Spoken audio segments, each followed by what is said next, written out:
Now, let's get to the word. Yeah, House of Bread, we're lovers of the word. We're lovers of the word. We're lovers of his presence. And we are covenant givers. That's right. So please let us stand for the reading of the word as is our custom. The word today comes from John chapter 2, verses 7 to 11. John chapter 2, verses 7 to 11. Jesus said to them, "Fill the water pots with water." And they filled them up to the brim.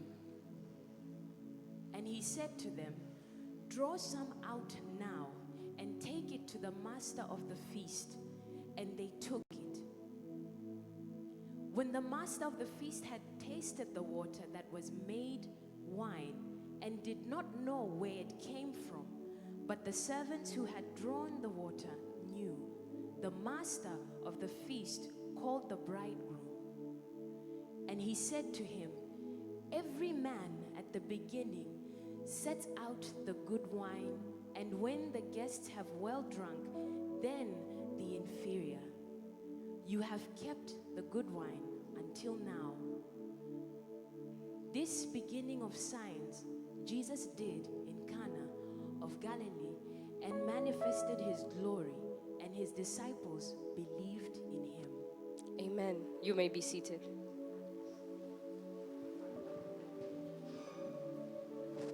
Okay, so we're in which series? Discernment series. Okay, I'll need 2 pastors with mics. Even in school, right? You go through a trimester or a semester, and then they have to check. Yeah? Are you getting it? Is it? Yeah. So we are checking now. Okay? So I really want you to not preach back to me what you've been listening to for the past several Sundays and several Tuesdays. But I'd like you, please, if you can be as bold as just put up your hand and the pastor will help you with the mic, to tell me what is your understanding of the word discernment. Because we might have an entire series of a word that we don't know, learning how to do a word that we don't even understand. So please, in 5 to 10 words, not more than 10 words, what does the word discernment mean? Anyone, you can raise your hand. The word discernment. Please, no smartphones, Google, what? None of that. What does the word discernment mean to you? Okay, there's a hand. Someone else? Let's secure hands before. Okay, then there's another hand, all right?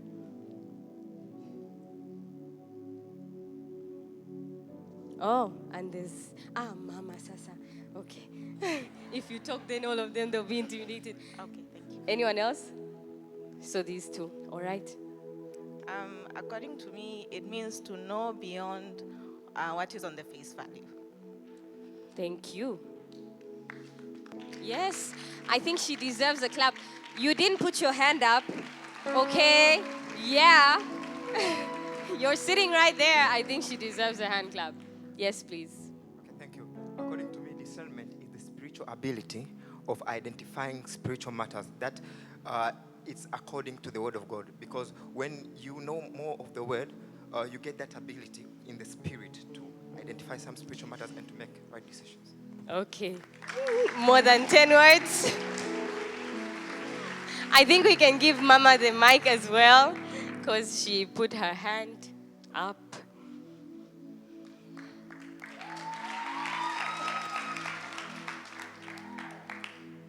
It begins in the spirit as a spirit person. you understand things that you cannot understand with your logic or by just your five senses that testing, seeing, touching, and the other one you know.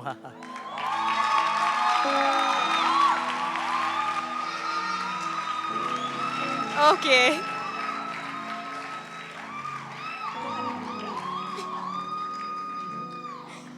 Kuna wapambe humu ndani mama. No, but thank you, our mother. Anyone else? Going once? The live stream church, there are many people there.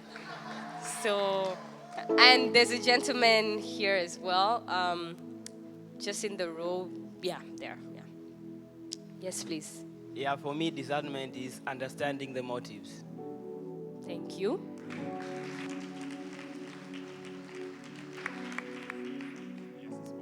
For me, discernment is simply an insight into the reality. Wow, thank you. He says that was exactly what he was going to say. Oh, all right. Okay. Thank you. For me, discernment is going beyond intentions, understanding the motives. Okay. Thank you. Thank you so much, pastors. Thank you as well. Okay. So I'm fairly confident that this class of 2019 is doing good. It's doing very, very good. The reason I did this exercise is I find that as believers, we can tend to over-spiritualize something and make it nearly, or if not completely, unattainable. Yes. Because we might study this entire series that the man of God is taking us through, and you might believe that at your level, you can't discern anything. And that would have defeated the entire purpose of the series. So, if I was to put it simply, the word discernment is the ability to judge well. That's it. It's not that discernment is tied completely to a function in the spirit. Yes, it is important to be spiritual. But if you were to ask me to simplify it to a level that will not intimidate you to try to function in it, discernment is the ability to judge well. Another word for it would be perceptiveness,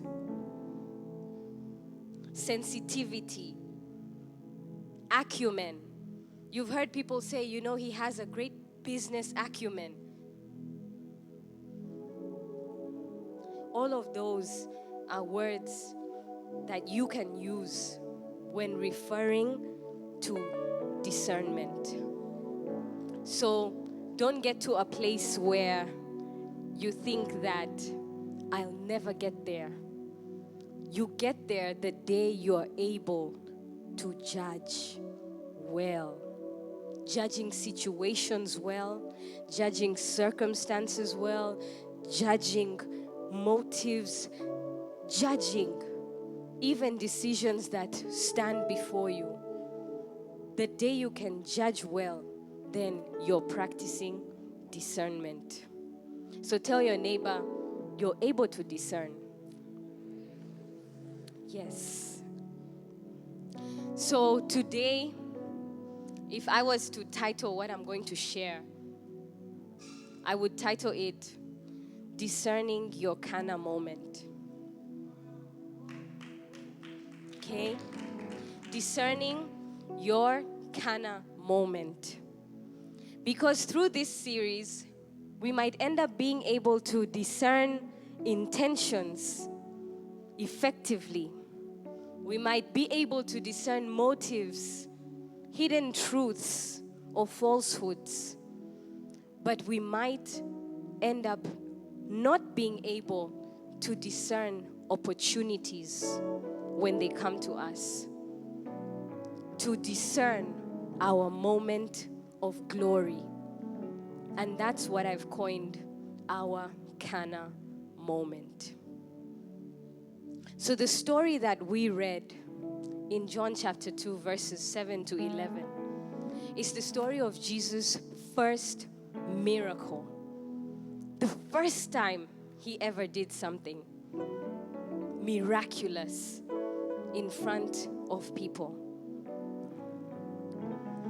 And there were people who were there.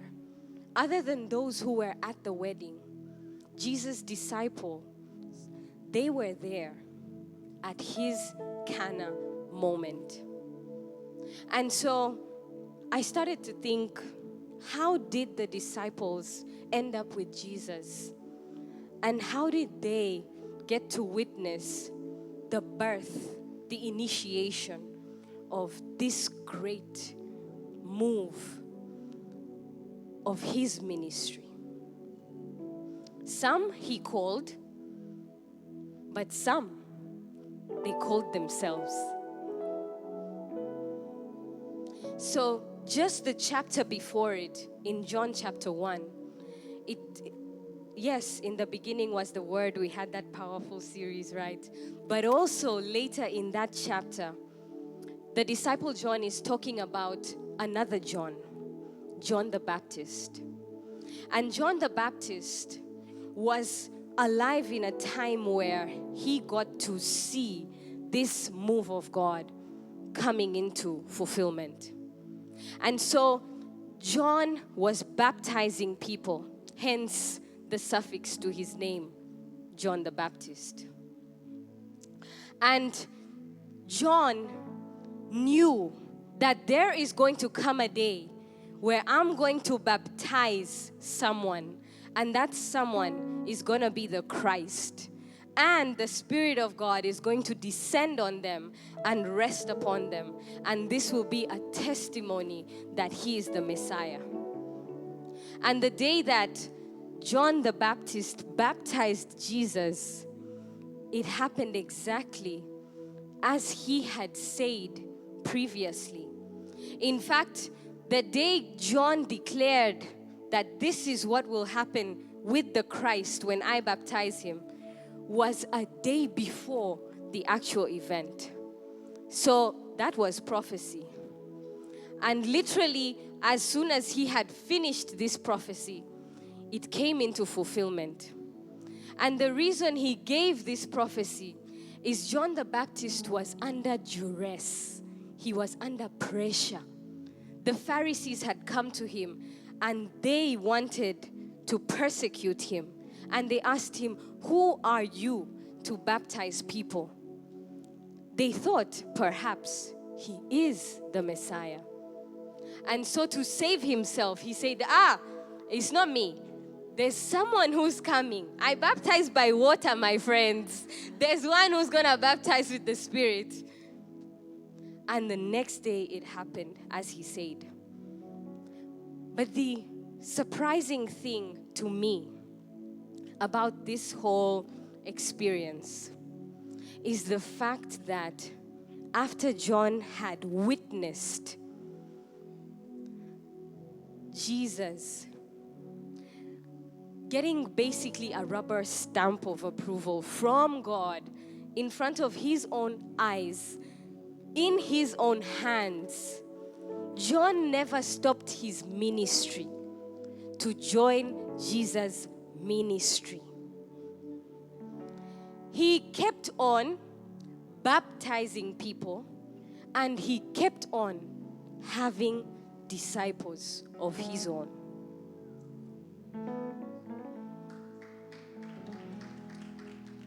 Ability to judge well.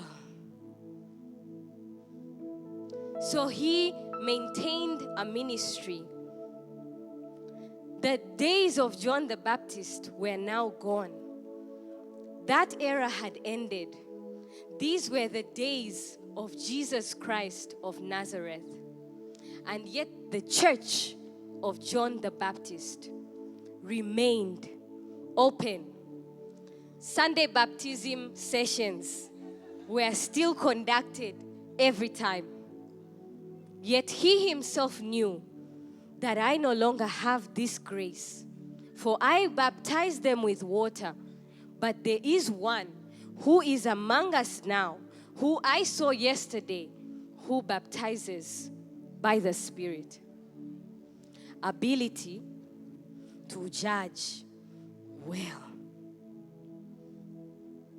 And this is not the only time we see it happening, where the new move of God has come, but the old move continues to function. They were the days of Elijah, and Elijah was great. In fact, Elijah is one of the greatest prophets that ever lived, and some say that will ever live. And he did mighty and great things. But then came a day where God took Elijah away. And it was no longer the days of Elijah. It was now the days of Elisha. Yet, the same people, just as the way John managed to prophesy that the one who is coming will baptize with the Spirit, in the days of Elisha, he met a school of prophets, 50 sharp prophets. Sharp, like I don't know, more than these levels that we have, maybe. Sharp. And all of those prophets are telling him one thing, that Elisha, do you know that your master shall be what? Shall be taken away from you. When? Today. Fresh prophecy. That you don't even have to wait for years for the fulfillment. Like this, instant prophecy. And do you know what? After Elijah was taken away, the same school of prophets who prophesied the departure of Elijah come to Elisha, who now has the double portion of Elijah, and says, allow us to pursue.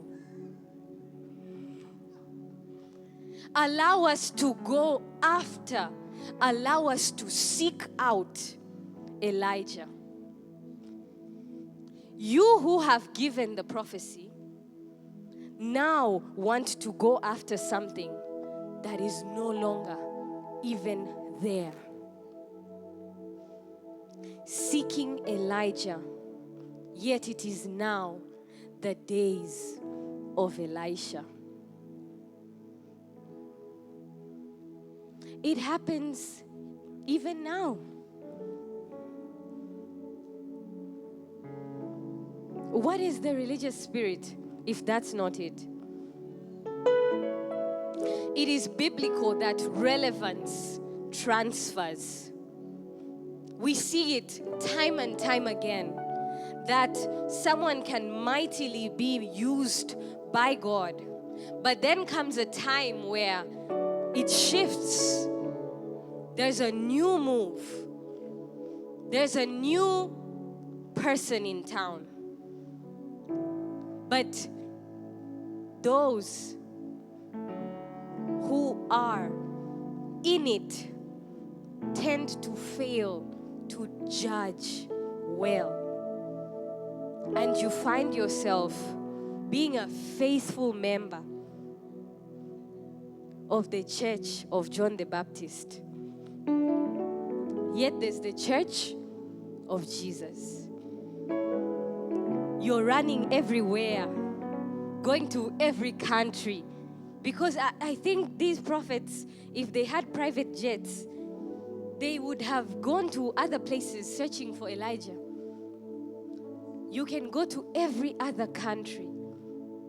Yet Elisha is right before you. Ability to judge well. Whose days are these?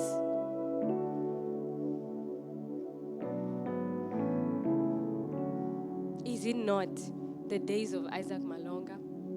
Nda? I don't know. Whose days are these? And are you in the right place? And so with the disciples, John the Baptist, he missed it. And some of his disciples, they missed it. But there were two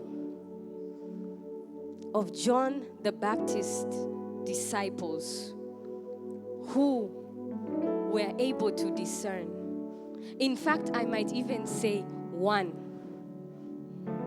Because after witnessing that, there's a disciple of John by the name Andrew who packed up his things immediately and joined the church of Jesus Christ.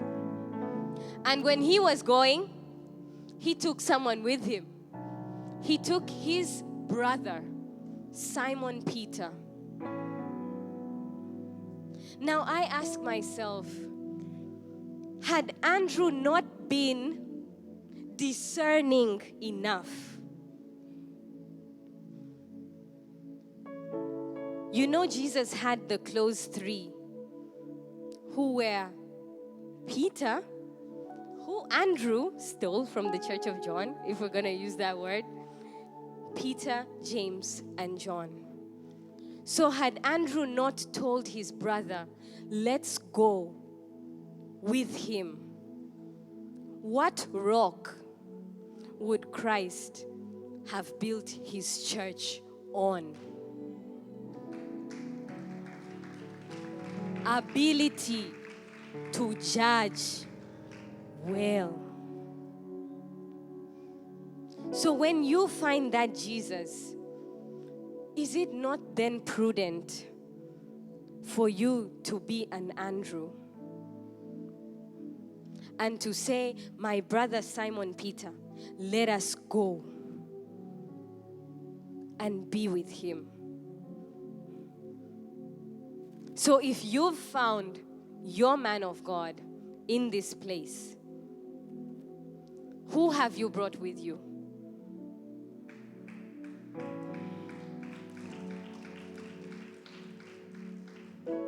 Have you really been an Andrew?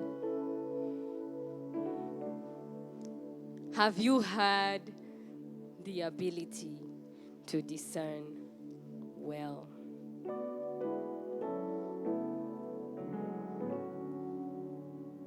But anyway, that's not my topic. We can get back to the story. This Cana moment.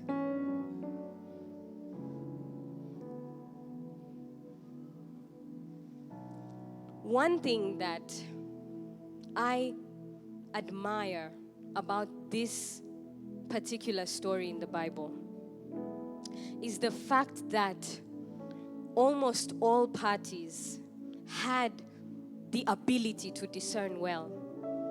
They chose well. Why do I say this? Mary is the one who initiated the miracle by telling them, anything he says, do it. So she didn't miss her Cana moment. The disciples who were now with Jesus, they got to witness this Cana moment. And the people who went to get the water, if 10 of you were to randomly come at me now, and I was to hand you 10 buckets, and the instruction is, put water in them, I would most likely have 10 varying levels of water. Some would put a quarter, some would put a half, some would put 3/4, some would put just enough for them to be able to easily carry it back. But the greatest thing is, all who went filled them to the brim. They wanted abundant blessings. they were able to know something different is about to take place here. And I need to have my things in order. I need to have my things in check for it to be able to take place. And Jesus himself was able to identify his Cana moment. And he performed. In fact, I really ask myself, because in this same chapter, before the verses that we read, if you can please read for us verse 3 and 4. And when they ran out of wine, the mother of Jesus said to him, "They have no wine." Jesus said to her, "Woman, what does your concern have to do with me? My hour has not yet come." You know, I asked myself that what he says in verse 4 and what he goes on to do in the later part of this chapter is contradictory, right? That verse is still up behind me. Does that look like somebody who's about to turn water into wine? So why did he say that? Why did he do that? In fact, what happened between verse 4 and verse 10? What took place? What was the duration of time? These are the kind of questions I ask myself when I'm reading. Or was verse 4 not really him refusing? Perhaps it was a prophetic language used. Perhaps it was even a test. So many times you'll see a prophet say, no, it's okay, it's okay.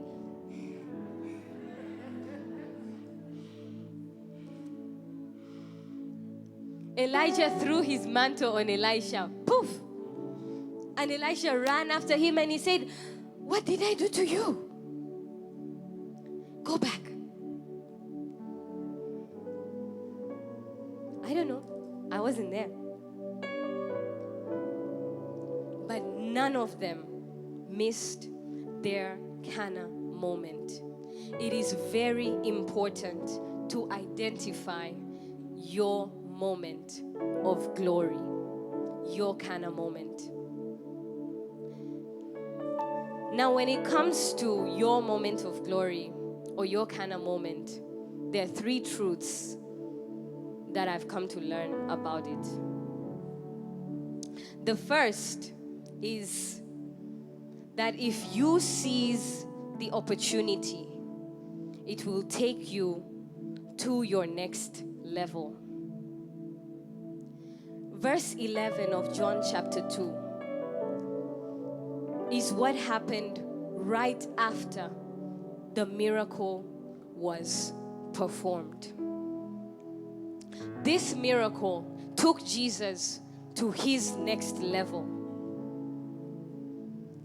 But I also questioned myself on this verse because it says, "This beginning of signs Jesus did in Cana of Galilee and manifested his glory, and his disciples believed in him."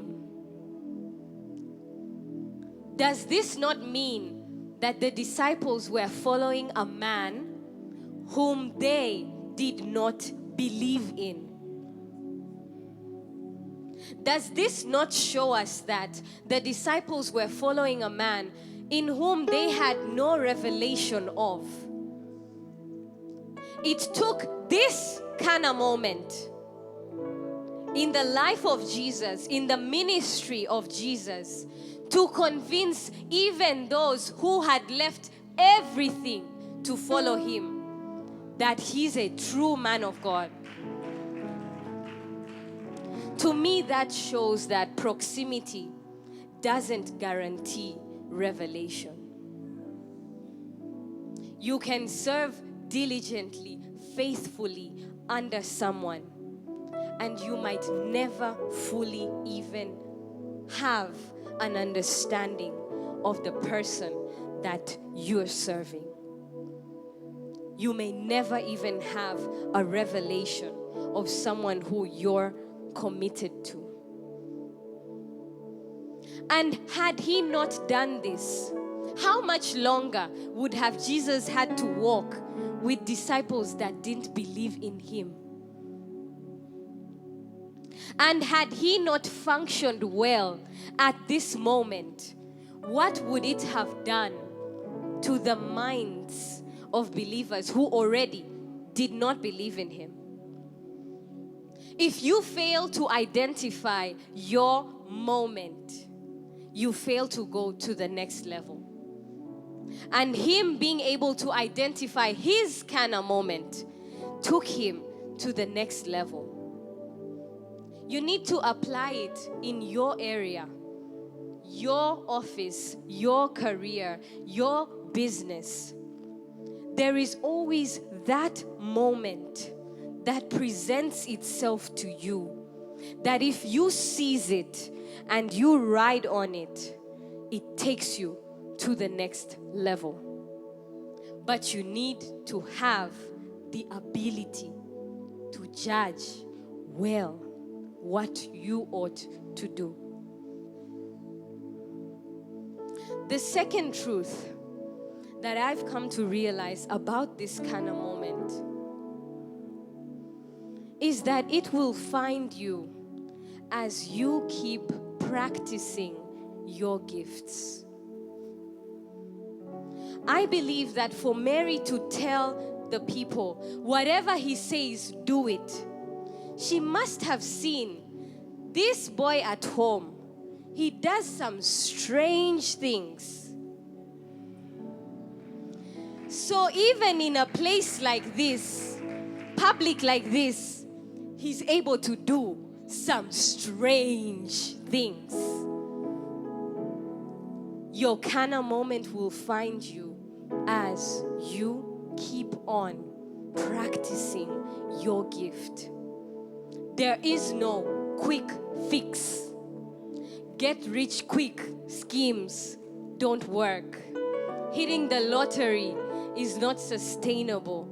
Consistency is. Joseph, if you can read Genesis chapter 37, verses 5 to 10, is the account of Joseph, who we know as Joseph the dreamer. Now Joseph had a dream, and he told it to his brothers, and they hated him even more.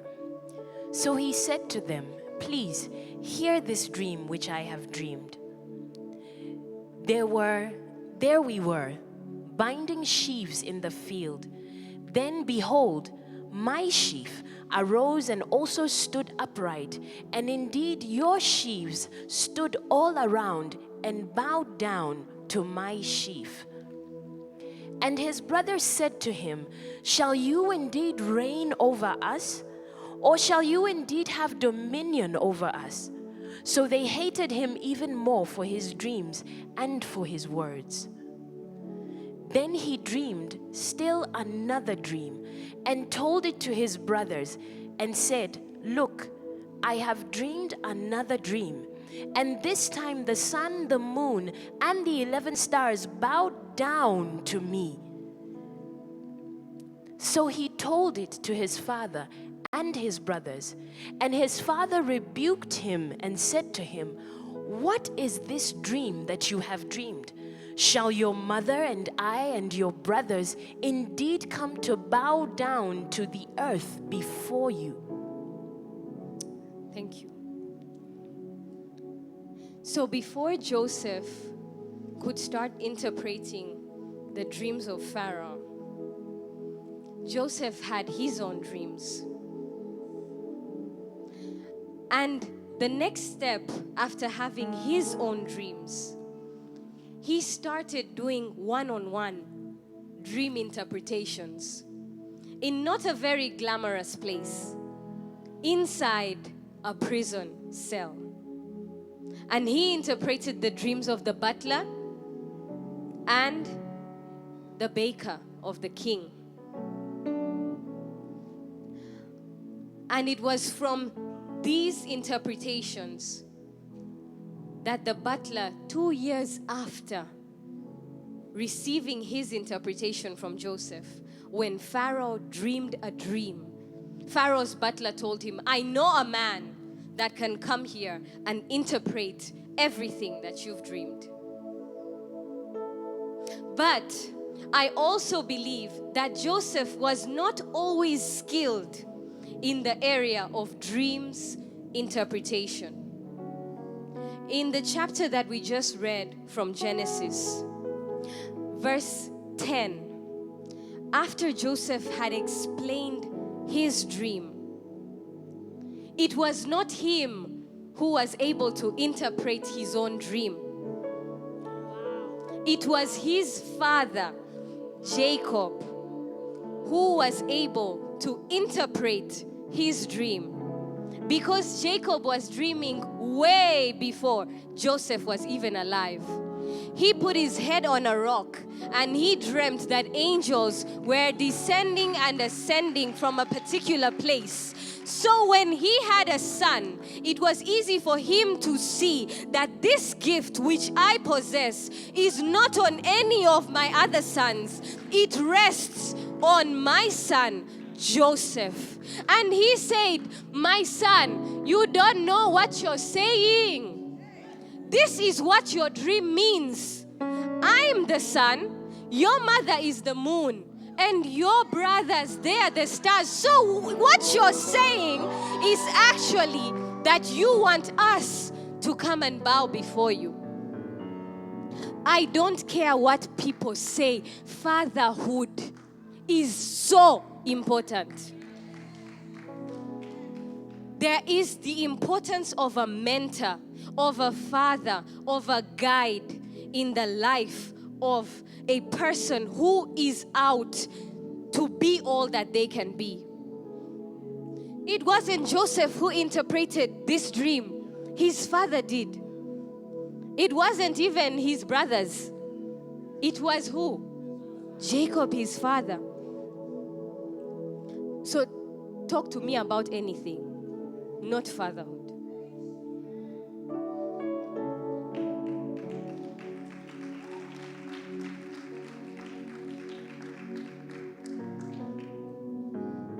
And I honestly believe that he had no idea what this dream meant. Because if he really comprehended it, the way his father managed to comprehend and unpack it, Joseph would not have tackled presenting the dream the way he did. Because it was extremely offensive to do it like that. You don't come before people and tell them, hey, I dreamt that you're going to submit to me, your youngest. You don't. So he probably shared that dream because he didn't fathom what it meant. And so as much as there was a gift in him, this gift needed to be worked out. He needed to refine it so that by the time he gets to his Cana moment, Joseph is now known as the expert dreamer. Able to not just do one-on-one dream interpretations in a prison cell, but able to come and stand before Pharaoh and all his advisors. You don't talk to a king one-on-one. You talk to a king in front of his council, his parliament, his ministers, all the dignitaries. So now Joseph's gift got to a level where he's able to stand before greatness and to tell them, this is what I can do for you. You need to keep practicing that gift. You need to keep refining it. Consistency. You know, we all talk about David and how David slayed Goliath. But we all know he started with what? The bear and the lion. No. No. Hey, ask me why. Thank you. He started with sheep. That's what he started with. He had to first conquer those little harmless sheep who barely have a brain, studies show. You need to get them to follow your order, to stay in line, to stop when you tell them stop. Before we can even get to grizzly bears and lions, first he had to practice on these sheep. And everything he did was sharpening him for war. Because it's easy for you to think of being a shepherd as an easy thing. Because you're in the 21st century. And your probably nearest example of a shepherd ni yule mchunga kondoo au mchunga mbuzi near your house. Or mchunga ng'ombe. That one who's really annoying and takes his cows onto the main road. Those ones. That's our interpretation. But Israel was a wilderness. And it's a dry land. Even if you look at images of Israel, it's not lush and green. There are some places that are very dry. So imagine now having to walk long distances with thorns and thistles all around you, not knowing when you're going to see the next drop of water, climbing hills and going down valleys. And yet all of that was giving him stamina, endurance. He's able to go a long time without water. He's able to walk in the heat of the sun for days. He's able to withstand harsh environments. So when now he was on the run from Saul, or now when he had to camp at the camp of the enemy for months waiting to attack, David had now gotten to a place where he had refined his gift well enough to be able to conquer any battle. So it didn't start with the lion and the bear. Because some of you want to start with the lion and the bear. That's already very glorious. Sometimes you need to start with those little sheep, that little tiny thing, that little tiny project that doesn't look interesting, that doesn't look very amazing. And if you keep doing it, the lion and the bear, they're gonna come your way.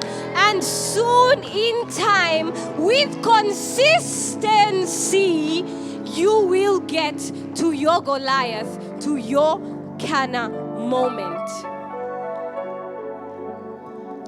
There's no quick fix. Tell your neighbor, there's no quick fix. We can anoint you with oil. We can lay our hands. We can step on you. We can sit on you. But some things you need to put in the work. We have to be a different kind of generation. Not those who are looking for instant bucks, instant everything. Instant popcorn, instant coffee, instant dating, instant messaging. Now we even want instant money. No. Consistency and putting in the work. Then you get to your Cana moment. You need to be able to judge well, discerning that I need to keep at this. I don't like this job. I'm bored. But this one, these are my sheep. I will get to a level where I'm able to do bigger and better, and I'll get to my moment of glory. So, the third thing is, when you get to your Cana moment, opposition can arise. Please, can you read 1 Samuel chapter 17, verse 28?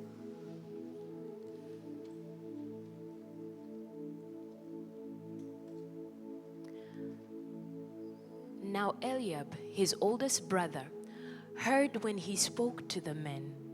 And Eliab's anger was aroused against David, and he said, "Why did you come down here?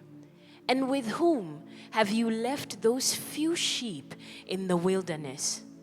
I know your pride and the insolence of your heart, for you have come down to see the battle." If there's a character I think I could teach about the whole year, I'd say it's David. David is probably the most multi-talented person we see depicted in the Bible. David, yes, was a shepherd, but he was also a musician. He was also a psalmist. You can't write if you're not eloquent. So that makes me believe that he must have also been eloquent, a good speaker, an orator. David was also very skilled at war. And very good looking, if that's a skill or a talent. If the Bible bothered to mention it, I believe then it must have some relevance in his life. In fact, he was so good looking that he bore like the perfect creation, Absalom. The Bible says that there was no blemish on his son, Absalom. From his head to his toe, perfect. I think if they were going to clone a human being, they would clone Absalom. So David was so skilled, he even had good genes.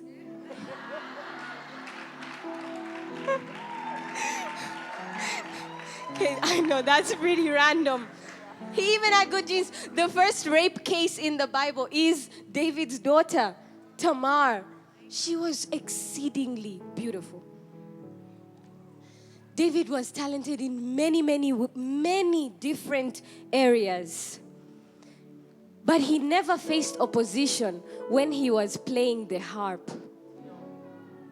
He never faced opposition when he was with his sheep. He never faced opposition when he was there in the wilderness writing his psalms. But the moment he tried to step into his calling, the moment he tried to seize his Cana moment, that's where opposition arose. Because David's core calling was to be a deliverer, to deliver Israel from the hands of Goliath. So they'll never fight you outside your area of calling. And they'll always try to push you to where you don't need to be. The verse that you read, he says, "Who have you left those what? Sheep with? Go back to shepherding, David. You're not fit to be a king." They'll do anything they can to keep you away from stepping into your calling, from seizing your Cana moment. So if you run away from opposition, my brother, my sister, we're never going to get to that Cana moment in your life. Thank God you're not Jesus. You wouldn't have gone to Calvary. Yeah, even Jesus was opposed. How can you fear opposition? And you need to have assurance that when people fight a calling, in fact, they're not fighting a person. They're not fighting David. They're fighting a calling. There's another story in Judges chapter 11, verses 1 to 3. If you can just read that. Now Jephthah, the Gileadite, was a mighty man of valor, but he was the son of a harlot, and Gilead begot Jephthah. Gilead's wife bore sons, and when his wife's sons grew up, they drove Jephthah out and said to him, "You shall have no inheritance in our father's house, for you are the son of another woman." Then Jephthah fled from his brothers and dwelt in the land of Tob, and worthless men banded together with Jephthah and went out raiding with him. The thing that I really wonder in this story is, I don't even see why they drove him out in the first place. There is no reason. Because Judges 11 starts with this story, and it starts with the first verse that we read. Now Jephthah, the Gileadite, was a mighty man of valor, but he was the son of a harlot, and Gilead begot Jephthah. So it doesn't start by saying Jephthah had stolen something, or stepped on someone's toes, or did something that was so offensive that they had to chase him away. But Jephthah faced opposition, and he was even cast out. But the thing is, when you're fighting someone with a calling, you're not fighting the person, you're fighting a calling. And one day you might need that same calling upon that person. Because the same people who chased him out later on come to Jephthah and say, "Please save us from our affliction." And that band of vagabonds, those worthless men that he had put himself together with, actually went on to save the lives of people. So, why should opposition bother you?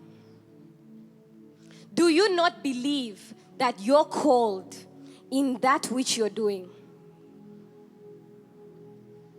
It is the calling that qualifies you, and it is the calling that they're opposing, and it is that same calling that they might one day need. So opposition should never stop you from your Cana moment, from being able to seize opportunities that come your way. So, in conclusion, we talked about 3 things. What's the first? If you seize the opportunity, it will take you to your next level. The second, your Cana moment will find you as you keep practicing your gifts. And the third,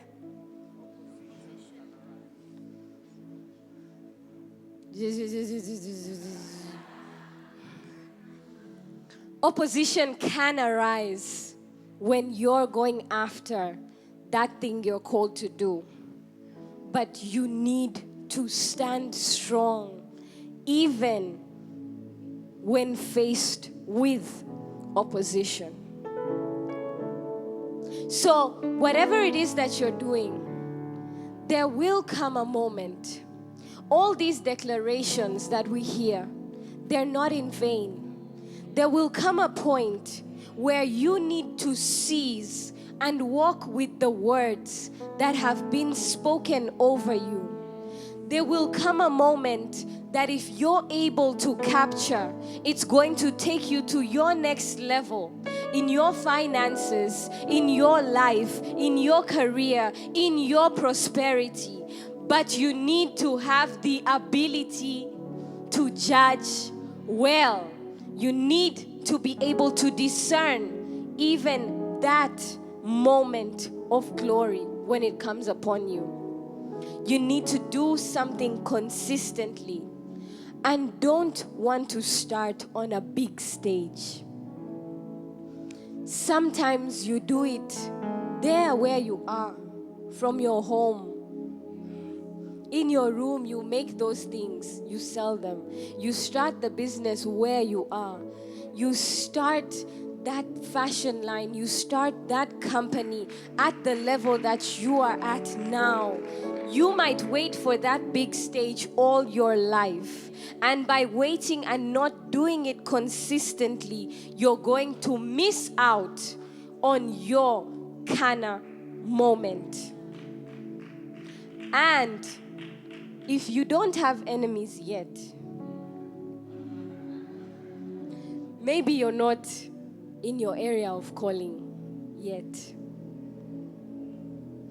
Maybe you're not doing that which you're meant to do. But if there is opposition, then you can even take it as confirmation that I think now I'm on the right track, because I'm stepping on a few toes and I'm making a few people uncomfortable. I'm not one to preach against haters. I used to say, these American preachers, this hater thing. Ha! That thing is real. I understood it when it happens to you. That's when you say, hey, this thing is real. You can never let people dictate where you end up in life, who you end up being in life, what you end up doing in life. You owe it to yourself to believe in yourself enough, to believe in that which God has placed in you, to believe in your talents and giftings enough to say, I don't mind the opposition that's coming my way. I don't mind that people might not be understanding me. I don't mind what it looks like right now. But what I do know is this is what I'm called to do.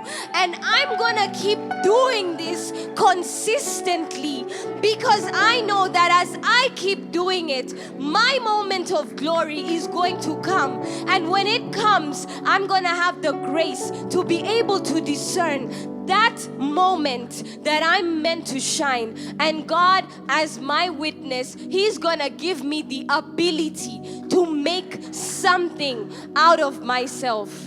I want you to rise up to your feet wherever you are.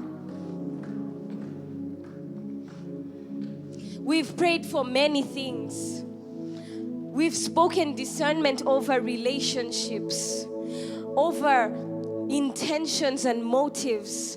But I want us to speak that we'll be able to discern opportunities.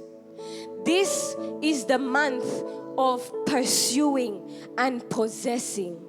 How can we pursue if we can't identify?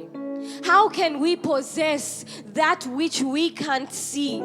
How can we know that which we can't discern? So I want us to go before the Lord right now, wherever you are. I want us to just ask Him, Father, equip me. Help me to know my moment. Help me to seize the opportunities that are coming my way. Every declaration, every decree that has been spoken in this place, Father, that you will open my eyes, that I'm going to amount to something. Those who say that I will not amount to anything, Father, that I'm going to be all that you placed inside inside of me. Opposition shall not hold me back. That dream that you put inside of me, it's still valid. That vision that you gave me, it's still valid. That which you spoke to me, you are able to do. It is able to come to pass. Give me the ability to see well. Give me the ability to discern well. Father, that I might know my destiny helpers, that I might know my moment of glory, that I might know that business that I'm meant to launch into, that I might know the association that I'm meant to make, that I might know the phone call that needs to be made, that I might know the email that I need to write, that I might know that which I'm supposed to pursue. And Father, your grace is going to be with me, that when I pursue, I'm gonna possess. I'm going to another level in my finances. I can't keep being on this level. 2020 is not gonna find me at this level. My bank account, what it reads now, next year is not gonna read the same figures. What I'm making right now, I can't be making it, because I know that my moment of glory is upon me right now. And I know that your grace is sufficient, oh God. Make me effective in my area of calling. Reveal to me my area of calling. Open my eyes, oh God, that I might know what I ought to do, when I ought to do it, who I ought to do it with. I want to be all that you meant for me to be.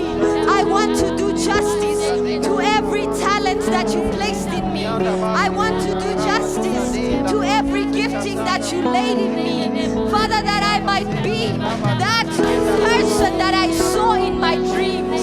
That my business will be what I saw in my dreams. That my marriage is going to be that which I saw in my dreams. That my children are going to be that which I saw in my dreams. That my finances are going to be that which I saw in my dreams. That my associations, oh God, are going to profit me much, are going to bring me plenty, are going to better me, are going to equip me, are going to cause me to rise. That opposition shall never stop me, oh God. That I will never be fearful, that I will never be intimidated. Spirit of fear, spirit of fear, spirit of fear, you have no place in me. I speak boldness in my life. I speak boldness in my life. I speak boldness in my business. I speak boldness in my children. I speak boldness in my career. I speak boldness in going after what I want to do. Father, help me to see and help me to go after. Help me to pursue that I might possess.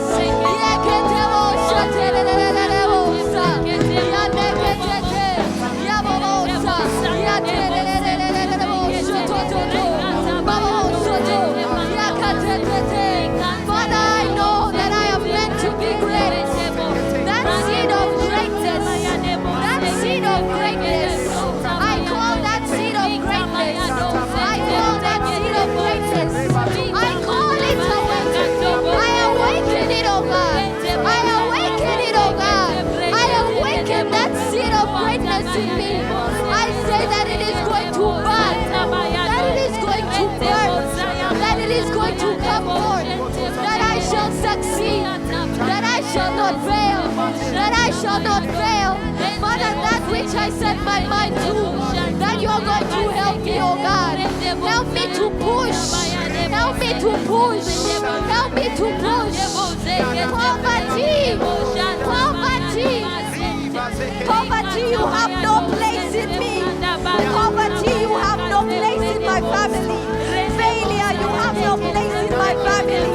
I rebuke you, failure. I rebuke you, poverty. I rebuke you, poverty. I speak that I shall be successful. I speak that I shall be financially free. I speak that I shall be financially free. Every opposition, every tongue that rises against me, every tongue that rises against me, every tongue that rises against me,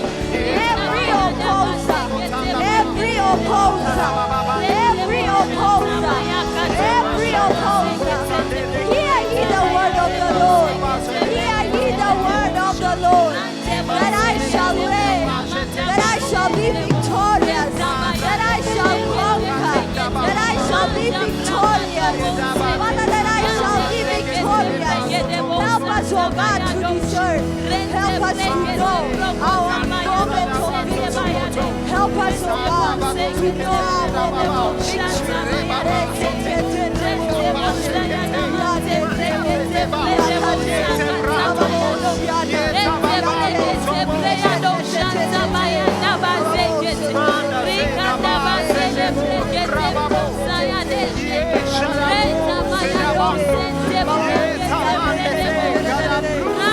I don't know what it is, but you better push.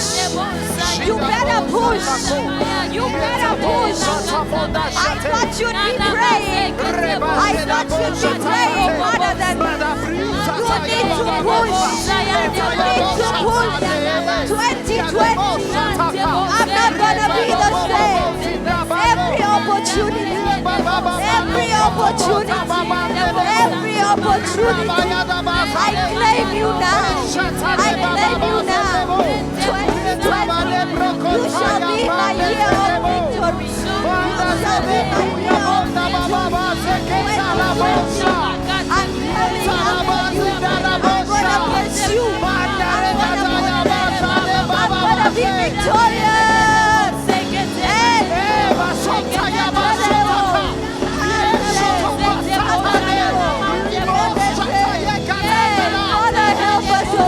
Prosper your people, oh God. Prosper your people, oh God. Not just to our next level. Take us to our next level. Take us to our next level. Your next level is upon you. Your next level is upon you. Your moment of glory is upon you. Your moment of glory is upon you. That which God said He's gonna do. That which He said He's going to do.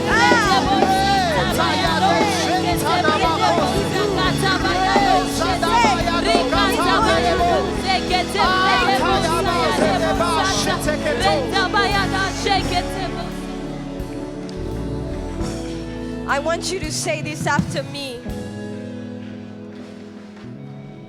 Say every vision. Every vision. I thought I had believers in this place. Every vision. Every vision. Every dream. Every dream. Everything.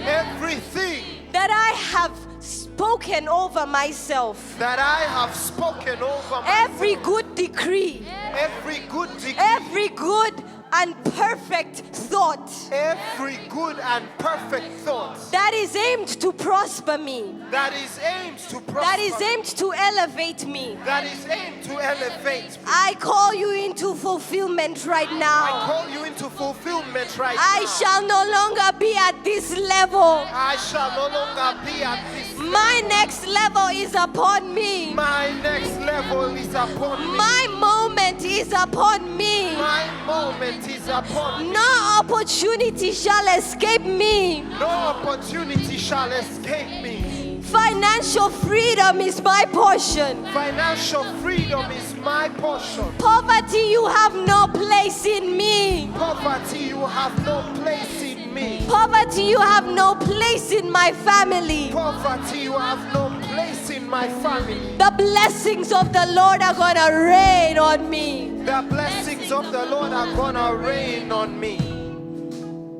Destiny, help us. Destiny, help us. I call you now. I call you now.